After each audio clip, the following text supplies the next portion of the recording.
My name is Gabriel Stewart Galway. Gabe for short.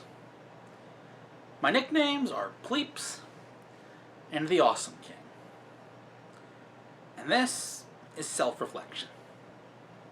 Now, I don't normally introduce myself in that long of a way, but I figured I should for this show, because this show is, well, all about me. I've decided I'm going to take some time to tell my story as best I can, whatever that ultimately ends up meaning. So, let's begin. I guess the first thing you should know is, normally, I am constantly cutting while I'm reading a script from my phone. Not today. I'm going scriptless. Because this is a show about me, and I wanted everything to come off the cuff and true to the heart. So if I sound a little awkward, well, now you know why. Okay, we've gotten through all that jazz. So what are we talking about today? Well, my origin story, of course. How I came to be the person I am today, and why I make videos as often as I do. Why I care so much about it.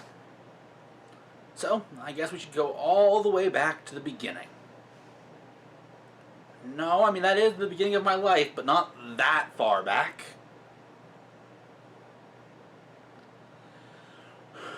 Right. Now, keep in mind my memory is not the greatest, so this story might get a little fuzzy in details here and there.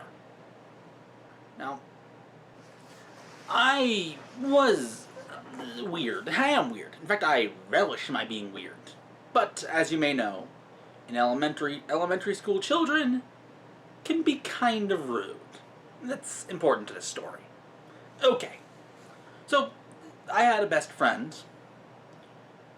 up until grade 2. Well, actually up through grade 2, I should say. Me and that friend hung out basically all the time. Then grade 3 came, and that friend left me. And you might be thinking, okay, so what's so bad about that? And I'd get where you're coming from if that was the only part of it, if that was the only thing there was to this story. It isn't. I, being an idiotic elementary school kid in grade 3 at this point, seems to have found a knack for making a fool of myself. A huge fool of myself. To even explain how much would be complicated, but basically, I did things, whether it be eating a pencil, or wrapper, or whatever else I happened to apparently do that day. The list is a long one, though I feel it worth mentioning I never did the same thing twice. Not that it matters to elementary school kids. Nah, as soon as I did the first offense, my fate was sealed. I very quickly became a social outcast.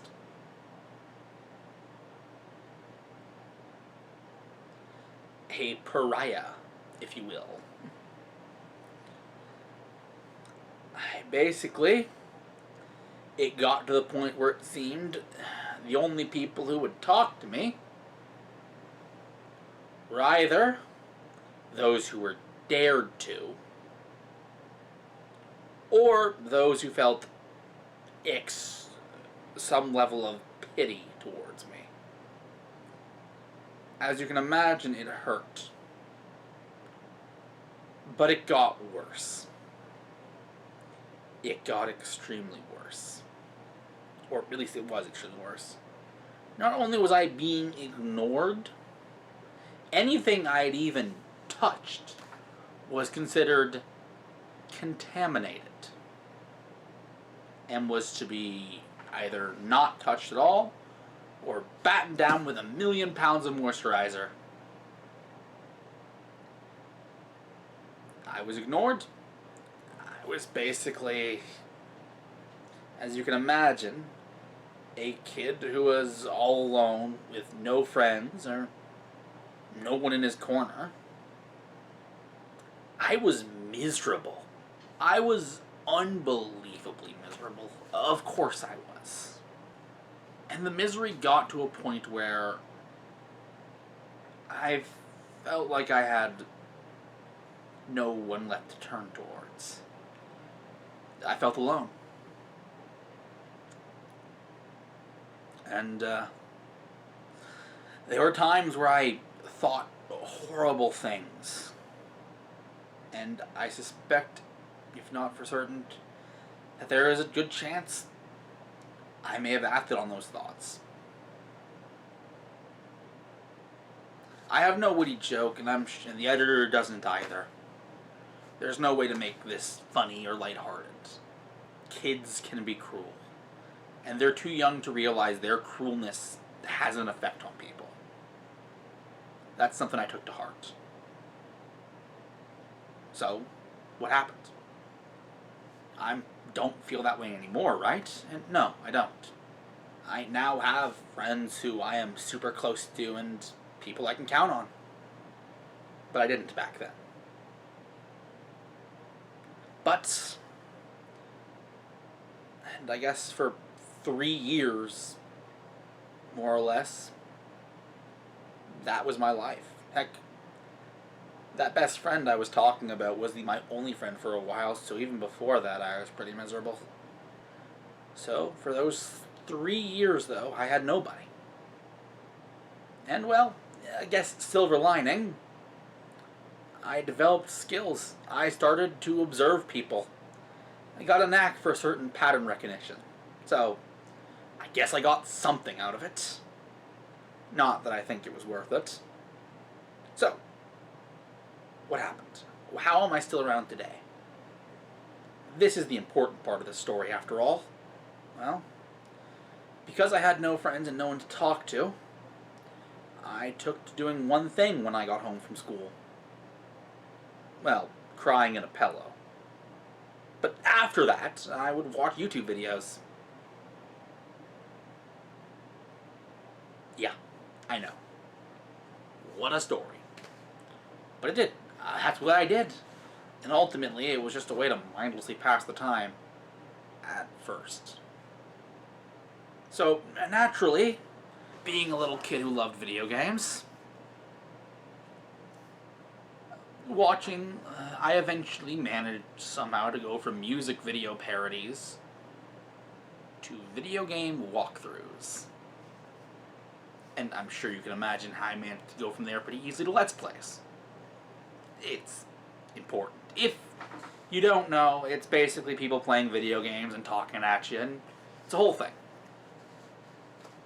Anyways, the first one I watched was this guy named Carl something or other, who I did actually recently check, and he's still making videos last time I checked. Anyways, he had a Pikmin and Spyro walkthrough that I watched. I then went from him to finding Super Skarmory, who I have watched pretty loyally for quite a few years before he kind of just stopped. But eventually I ran into 3 channels, separately, but it's important.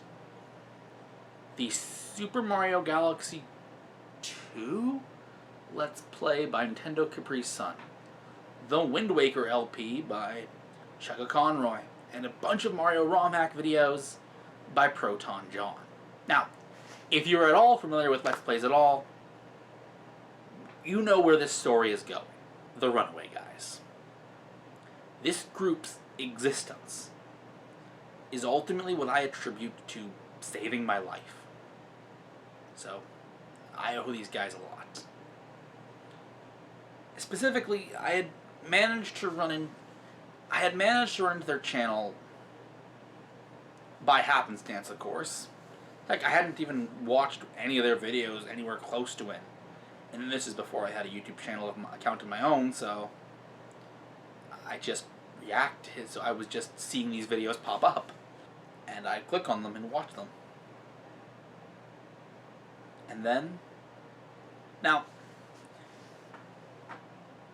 finding their channel and finding this group of 3 people I knew working together already amazed me. These 3 people connected. and they were together. A few people who I had viewed as unrelated, unconnected, were. And to someone who at that point had no connections, that was kind of amazing to me.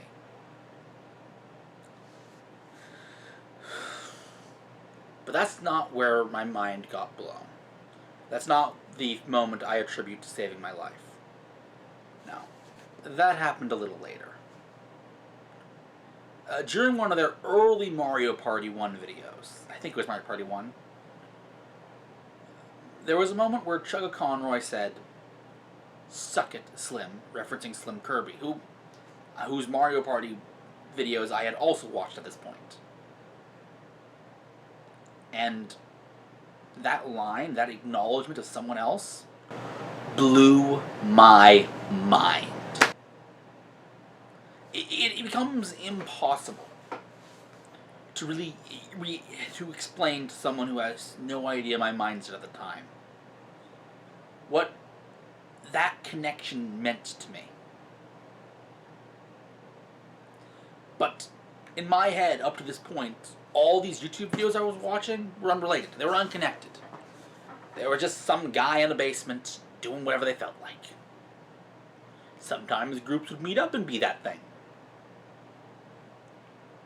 When they mentioned SlimKirby, who wasn't a member of their group, it meant these people know of and talk to each other.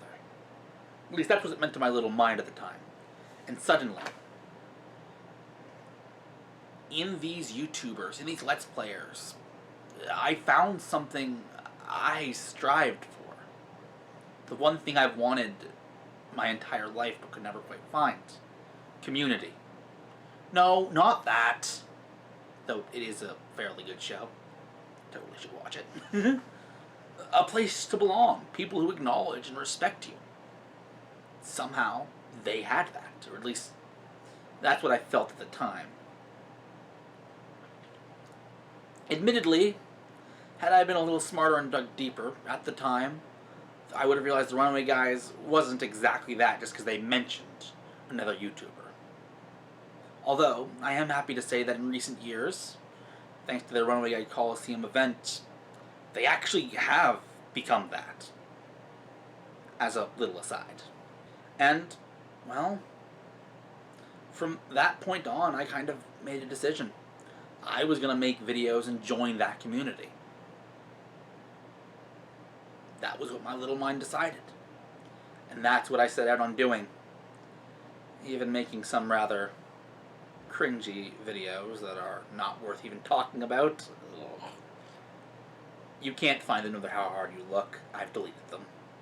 And, well, however, having that hope allowed me to keep going, which is amazing in of itself. But of course, the story isn't done there. I eventually did it. I eventually met friends and managed to put myself in a better place, both mentally and physically.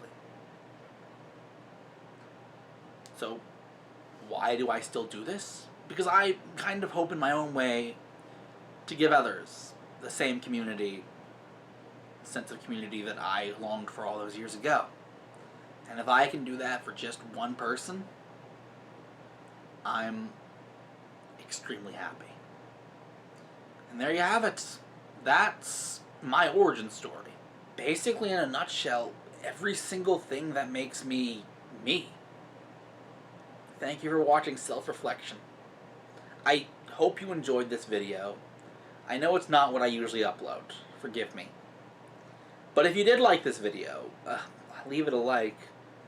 If you want to see generally some more lighthearted stuff, do subscribe. And I guess if you want to see me continue my story, because there is more to talk about, I will continue this at a later date. But more importantly than anything else, treat others well and have a good night.